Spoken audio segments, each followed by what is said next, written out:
field methodology has been to go out with no cameras or guns and to meditate twice a day.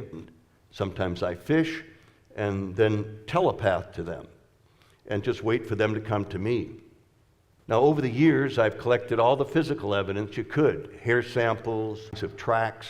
I have even a 20-inch long plaster of Paris cast, handprints, feces, vocalization. Again, I'm not trying to prove anything. I'm here just to share because you can't prove it empirically.